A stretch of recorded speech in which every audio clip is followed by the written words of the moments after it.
Okay, yeah, it's fine. This is our time. Okay, well, we're recording. Okay, cool. Welcome to the 4 a.m. We're in Alex's foreign whip. Yeah, you guys so the first episode is just going to be in my car. I just want to do like a litmus test. It's not at 4 a.m. It's not at 4 a.m. It's actually 4:35 p.m. It's 4:29 actually. Sorry? It's 4:29. Yeah, my car is 5 minutes ahead. And basically this podcast is just going to feature me and some people, preferably friends. Sorry? Some colleagues of mine. And we're just going to discuss stuff particularly in the field of psychology with special regards to the niche topics of forensic psychology and psychotherapy. We're talking about fucked up people. Okay, interesting. Edit that out. No, it's okay. I think swearing's okay. It's a side project. Oh. Actually, somebody take us to Masonville.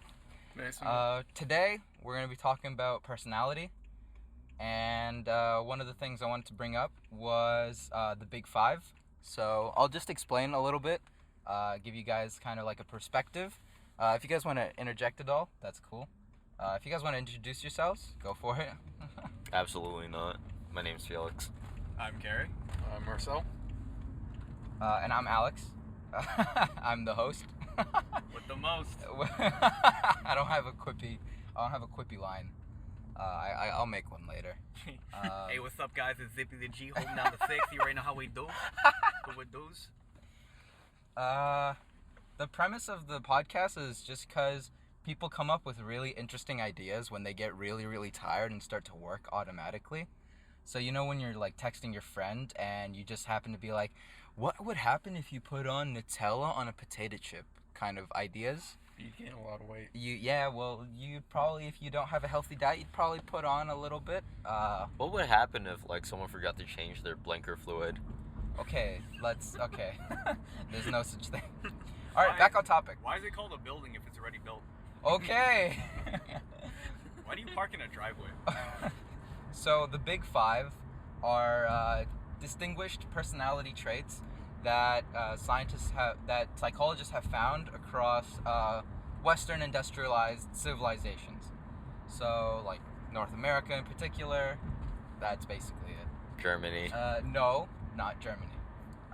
They did do a study actually that took into account personality traits worldwide, and so they tried to distinguish different types of characteristics that people had, and when they narrowed it all down, they actually found that most of the world does in fact use the Big Five personality traits, which are openness to new experiences, conscientiousness, extroversion, agreeableness, and neuroticism. Oh yeah, I'm an extroversion. Oh, okay. What's a neuroticism? Neuroticism is the prone to exasperation, or how much tolerance you have to being emotionally messed with. How much that you can get messed with? Okay. Yeah, so like how emotionally unstable you are. How thick your skin is. Yeah, that's actually a really good description of it. I guess I'll explain the rest of them. Agreeableness is generally associated with how nice you are. I agree. Okay. Exactly. Extroversion it's pretty literal. It's just how Extroversion. how sociable you are. Conscientiousness deals with organization and how lazy or what's the word I'm looking for? Easygoing you are. And then openness to new experiences is also pretty straightforward. It's just how open you are. There was another study done trying to use factor analysis to find which kind of personality traits fit the country in specific of China, and they found that 3 of them lined up with the North American one was conscientiousness. Oh, I can't remember this. Being tested. I'm testing myself. Don't think too hard, you're gonna crash. It was in my textbook. Conscientiousness. You failed. Openness to new experience, I believe, and being able to buy a foreign whip.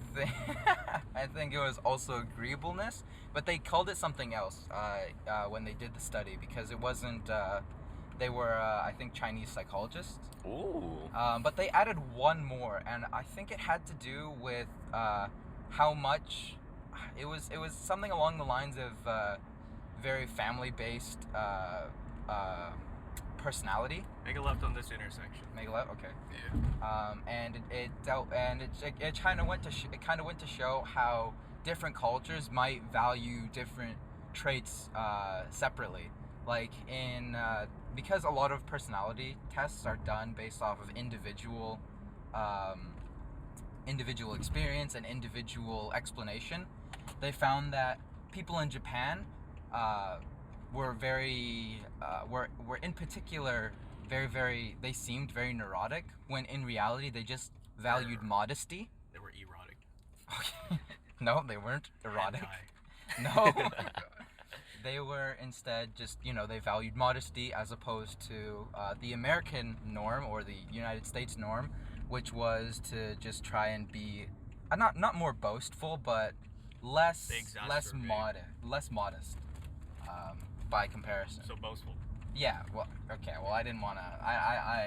That's king flex. So It's a cultural thing. The thing I wanted to ask you guys today was the fact that like psychologists have found that these five personality traits are indistinguishable. Some people might think that they correlate, but they don't correlate at all, right? So they found that each one of these are solely distinguished, and any one person can have a super high, agreeableness, but super low neuroticism, conscientiousness, openness to new experience, and extroversion. So they have trade-offs. Yeah. So it's like the idea was that you can have multiple. Like none of these would show that one leads to another. They would never correlate. That's what correlate means.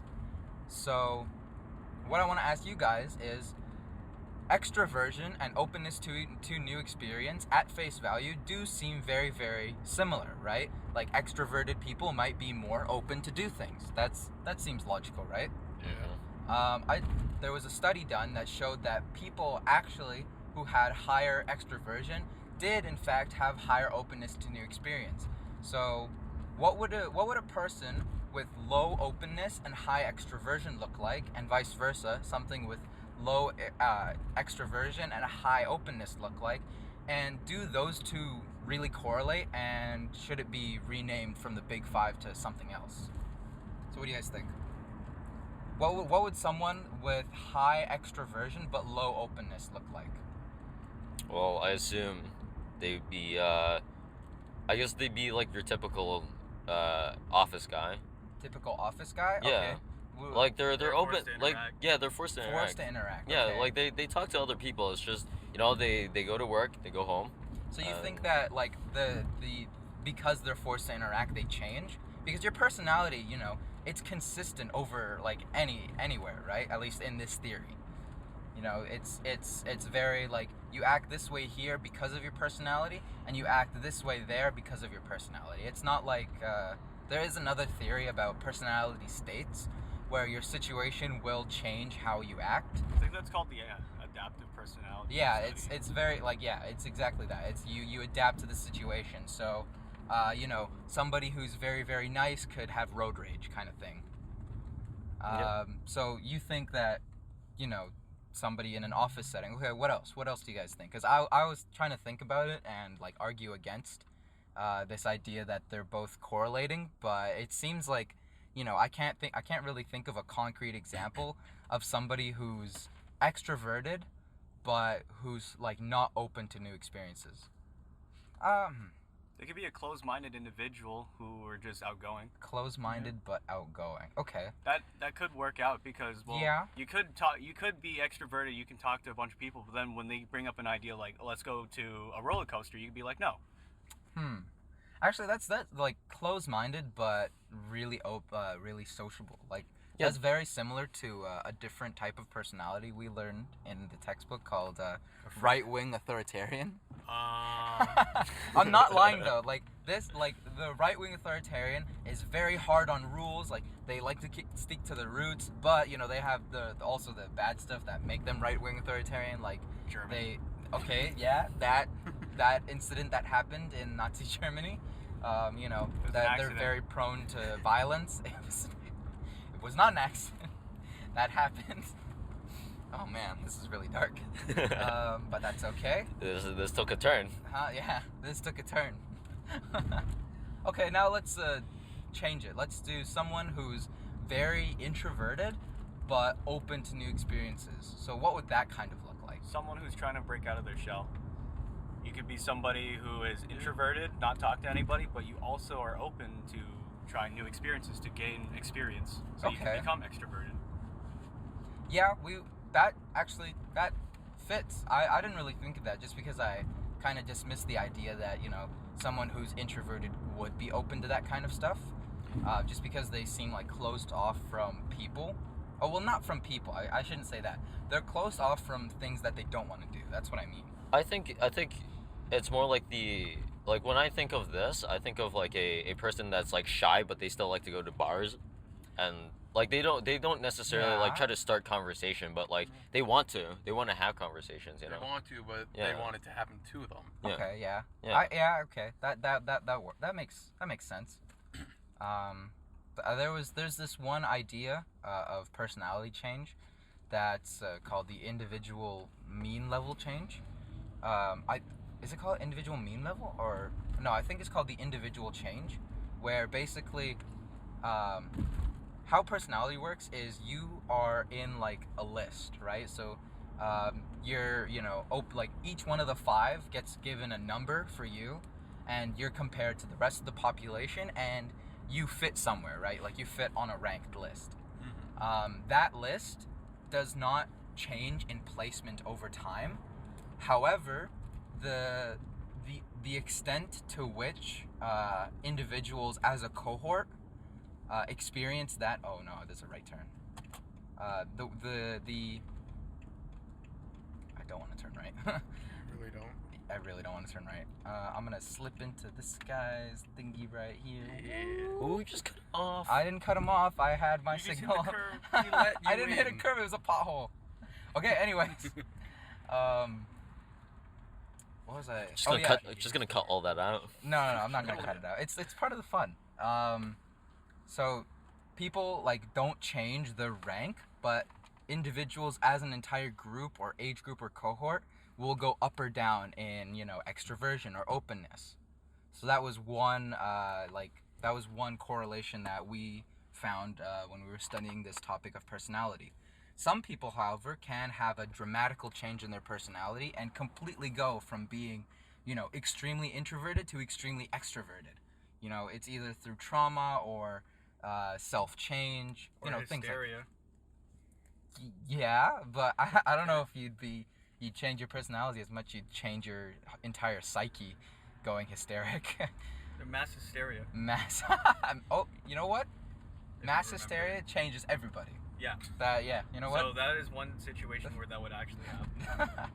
But if only mass hysteria was considered normal, then it wouldn't be called mass hysteria anymore. It'd just be called. Called everybody, yeah, or even just change. Everybody mass change, yeah, right. So yeah. So now I want to ask you guys, do you think that at this point it should be changed? Because you guys came up with some really like relevant examples, at least today, and to, you know, people our age.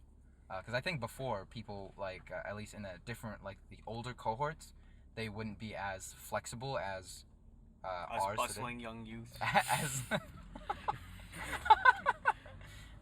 yes. Young whippersnappers. That is Do you think so? So you guys don't think they correlate? Like, okay. Do you think they correlate? Like to a certain extent? Because it does seem like people who are more extroverted are more open to new experiences, right? So if we were to apply these theories to people, I think that it would change based on the person itself. So change on the person itself. I'm pretty sure that it wouldn't matter if we changed the definition, but since it's textbook, I wouldn't. Yeah. This because textbook definitions are supposed to cover a wide spectrum of things. They're not supposed to drop down on Yeah. the individual. That's why we call them exceptions. Yeah. I wouldn't. I don't think I'd change that. Because there is such thing as like personality prediction, but because of individual change and the fact that exception. like all of these 5 traits don't really correlate, that I had lost my train of thought actually. You So, failed. I did fail. Okay, so what do you guys? So is there any other? I think this might be a shorter episode. Well, I thought it was a really interesting topic because psychologists put such emphasis on the fact that these big 5 personality traits, they don't correlate whatsoever, but extroverted people generally tend to be more open to new experiences, right? Yeah. I guess I could talk about one more thing though. 9 minutes. Sorry? 9-minute drive. 9-minute drive. Give or take. So there's this thing called the Barnum effect.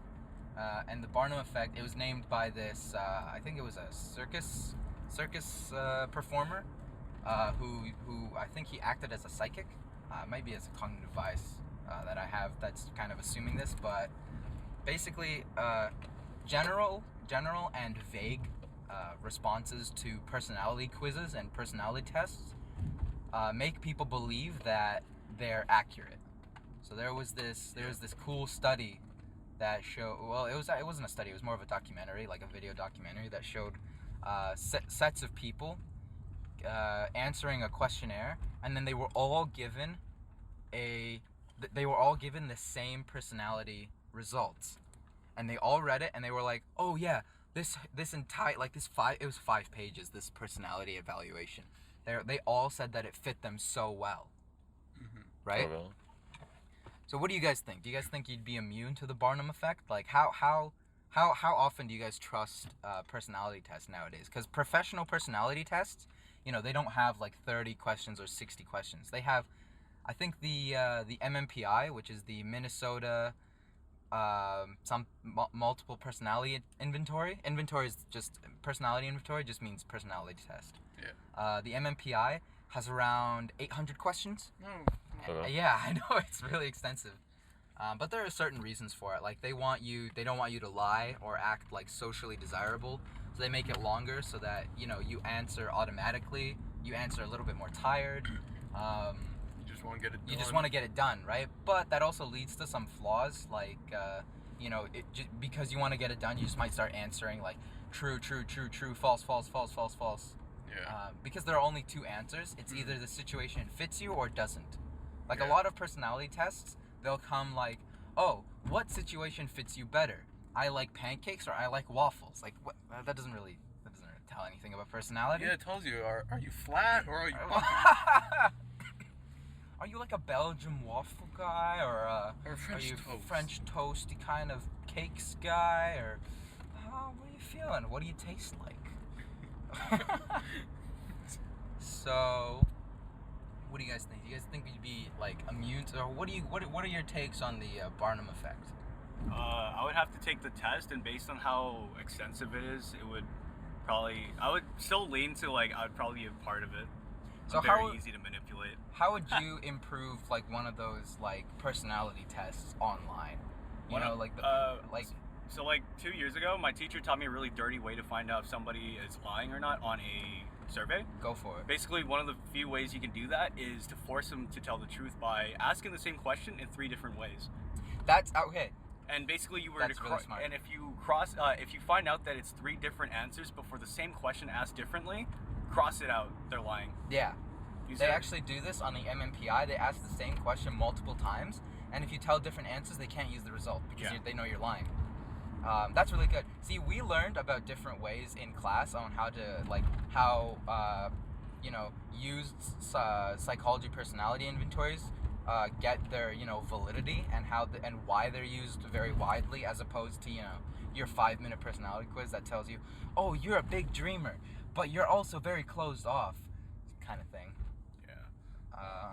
I don't tend to lie on surveys anyways because it's harder for me to come up with a wrong answer than just straight up answer what I know. Yeah. Some people, though, they answer wrong because they want to seem like, oh, I'm a really cool person on the outside, as opposed to the person that they truly are.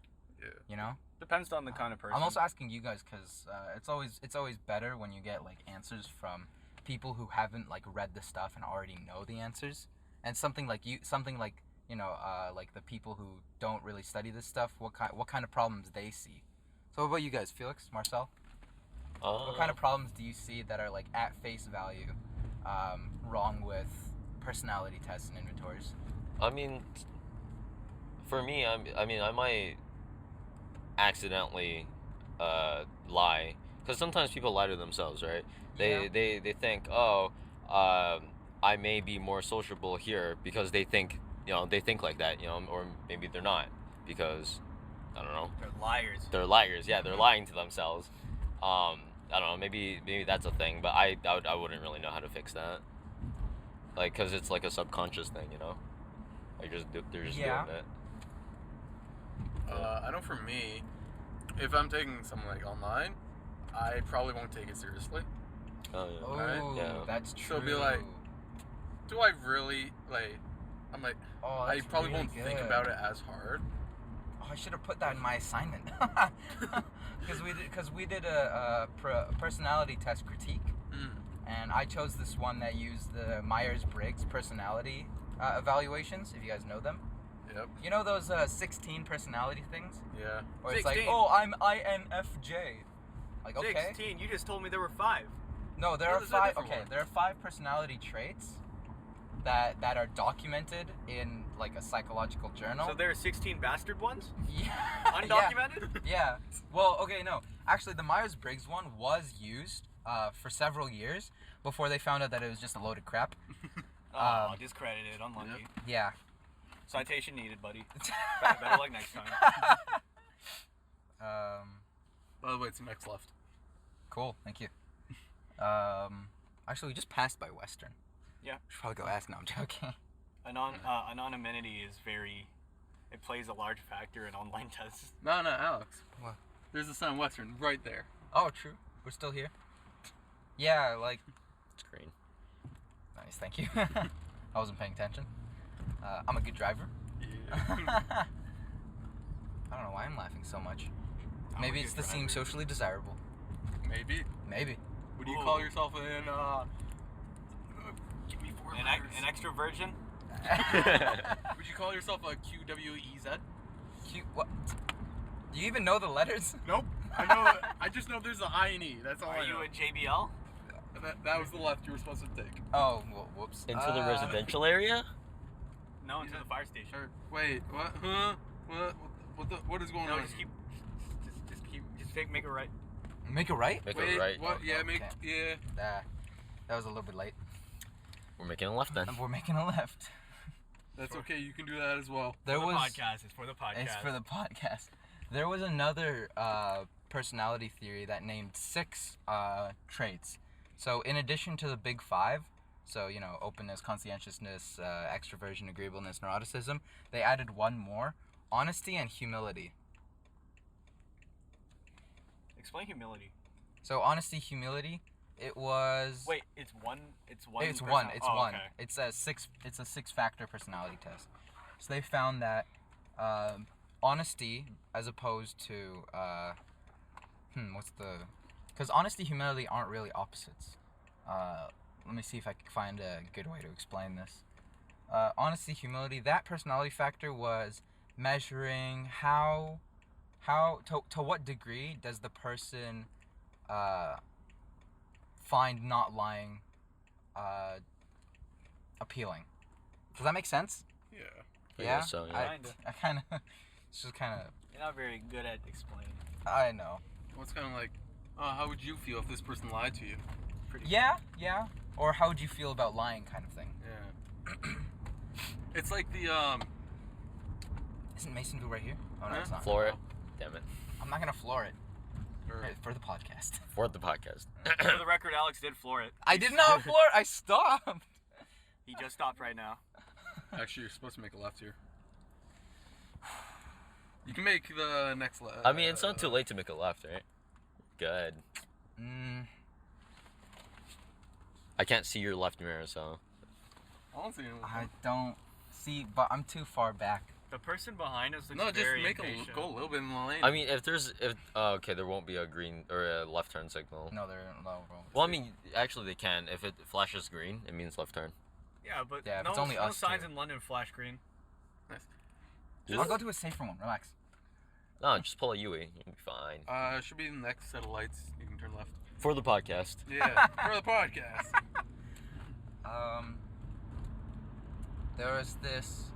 See, I just want to talk about personality stuff because that's like it's really interesting personality. Just because we all have shit personalities. Yeah. Well, I mean, We're what all makes a compl- better we're all person than a polar shit opposites. personality? Yeah, right. Is this not Masonville? No, this is Oh. sport check. No, you want to make a left. Why? The rec room's This is in Masonville. Yeah.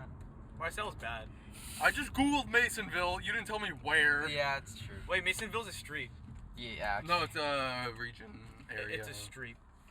Marcel, you were gonna drive us to the street. No. It's just in the middle. It's an outback. Alex, he was gonna take us to an outback. It was literally just a cul-de-sac. Very For the nice. podcast. For the podcast. Pedestrian! I get it. I'm guessing they're gonna add a new personality, clumsiness. Sorry? Clumsiness. Clumsiness? Marcel is very clumsy. Dude, I am so clumsy. Fuck uppery. That guy does look like a taxi driver. Okay. Interesting. Alex, can you analyze that real quick? Can I analyze that? I'm not a What is psychologist. the Not yet. personality trait of a taxi driver? Here's a question before the podcast ends. Is psychologize a word? Should it be a word? It should be a word. It I think should it not be a word. I think it should be a word. Stop trying to make it a word. Overruled.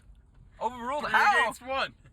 3 against 1. I feel like it should What be. are y'all On- studying again? Huh? On your own podcast what as are well. What are y'all doing? I'm studying war crimes. I'm studying music. That's why we should know that what words You're are. a loser, Marcel. Thank Dude, you. I have Spotify. I can try to be a loser. Just because you have Spotify doesn't mean you study music. I don't have Spotify. Our personalities are way too different. What do you mean? I think that's called the Man, we polarizing cover effect. the map. We cover the map. We cover the spectrum. That sounds so bad. Oh man, this was a really You got interesting a podcast. really good control group then. Yeah, no. See, you guys Yeah, are my see, control group. It's Because the it's like experiment group would be somebody who's studying psychology. Yeah. It's So- a control group because we're gonna die if we don't comply. How would you guys die? Have you Pulling seen it your apart. driving? Okay, all right. So, do you think any other? I'll ask one more question, just for the sake of the podcast. For the podcast. So there's this personality, not personality, I guess. Oh yeah, I'll say personality. There's this personality trio called the Dark Triad. Okay. That's that basically encompasses very, very violent personality types. The personality triad include the psychopath, Machiavellism, and come on, Alex, I know this. We're being tested again. The narcissist. Pass this What's time. my Kaivelism? Machiavellism. Oh, I hit the mic. Oh, that's bad. I've done it a couple times. Okay, it's fine. What's my Machiavel. I'm gonna get you a good definition just because we stopped. No, We didn't stop. No, like the car.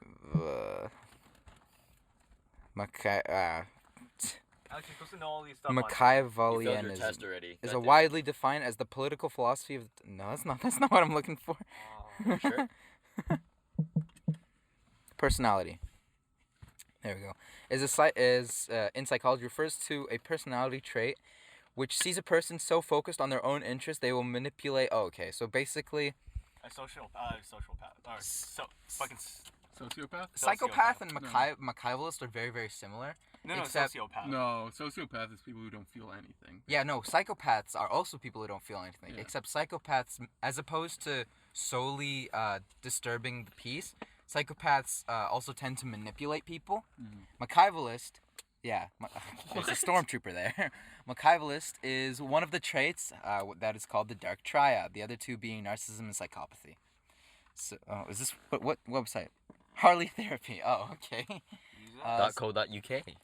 So basically, a Machiavellist would probably be somebody who manipulates someone but knows that they're manipulating them, and They're kind of aware of feels it. something, so they feel pleasure. as opposed to a psychopath who manipulates people but doesn't feel anything. And a narcissist is someone who overvalues themselves way too much. So simp, So but like being with, grandiose. but like without the female and So- on themselves. Being grandiose. Out of the five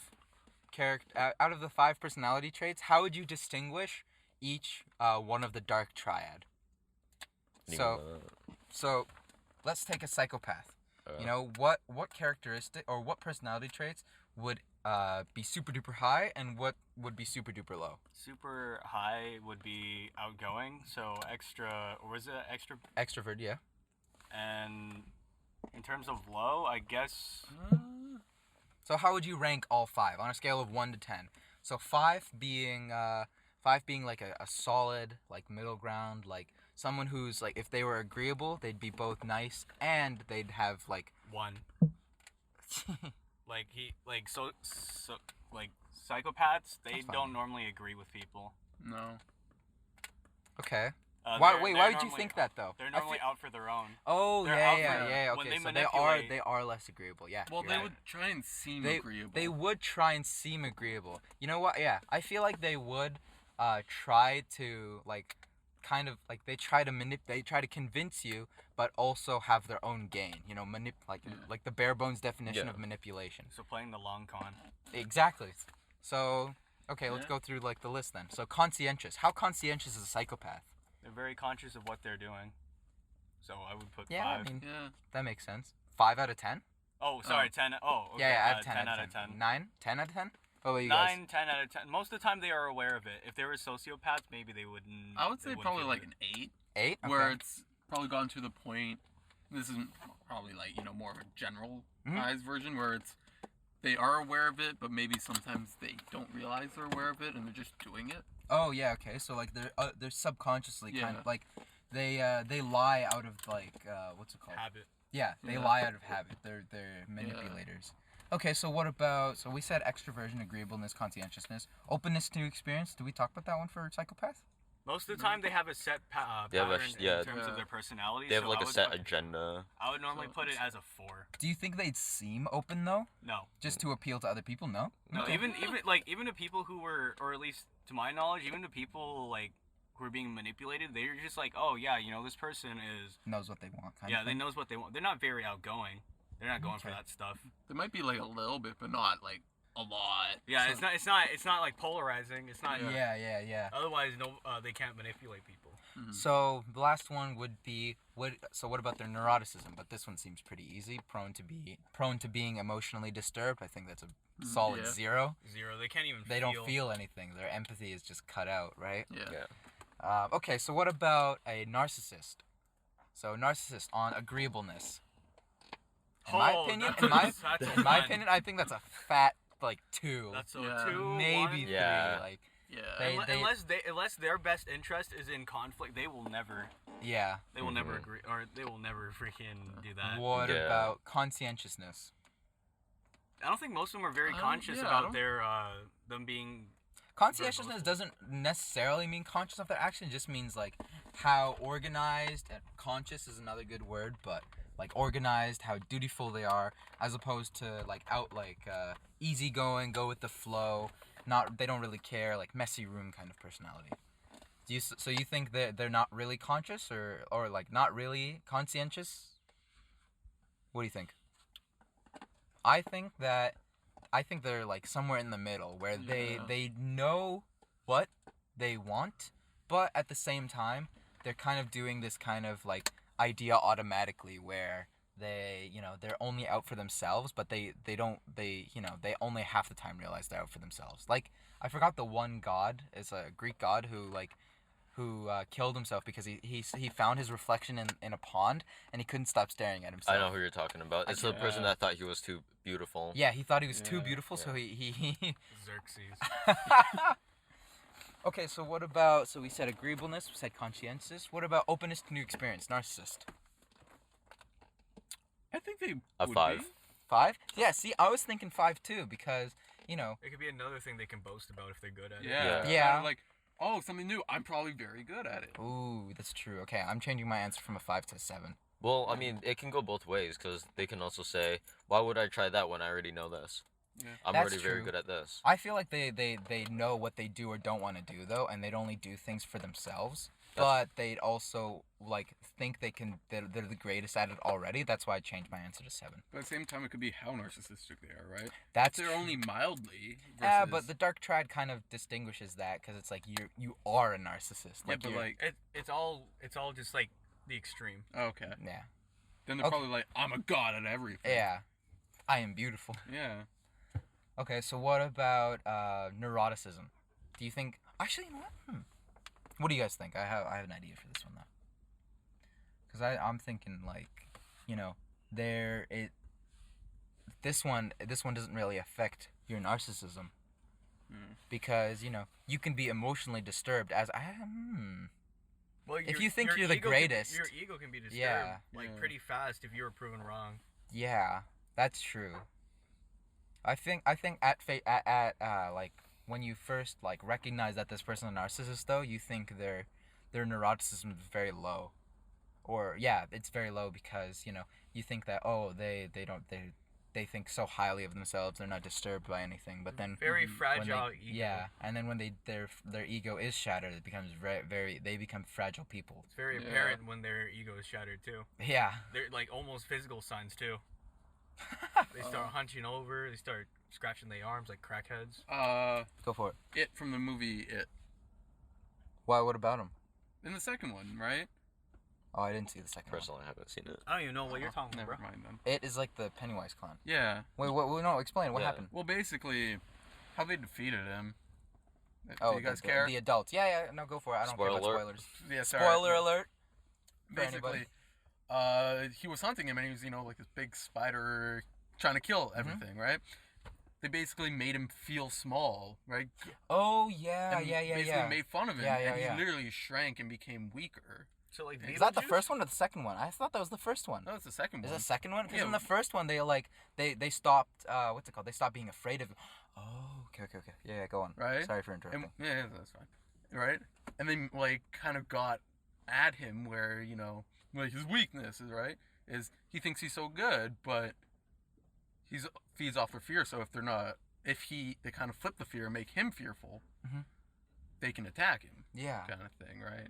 So it's like, if they get under his skin and make them and hurt his ego, if that makes any sense. Yeah. Wow. Okay, that's. If you watch Was it, he you a might. It's like narcissist, though? it's like dealing with very annoying kids. Like I know your example, and that's Yeah. exactly like why like a narcissist could look like they have a high, like low neuroticism, but become like. If you watch the movie, you might understand kind of what I'm talking No, about. I get what you mean. Okay, did we go through all 5 with a narcissist? I think so. Openness, yeah. Neuroticism, yeah. Conscientiousness, yeah. Agreeableness, yeah. Extrovert, yeah, we did. Okay, last one. We talked about psychopath. Okay, so McKivelism is like a mix of both, though. Yeah. So I don't know We if can that's median it out to 5 everything. 5 everything. It's really just a flip of a coin, situation based, you know. Yeah. Well, anyways, thank you very much, guys, for joining me on the first edition of the 4 a.m. or actually the 5:08 p.m. Should be called the 401. 4:01. Oh god. Because it's in Toronto and it takes That's how too we long. get here. Thank you anyone I can't talk. Thank you anyone who was listening, and I hope you guys have a great day. Who Thank was? you very much.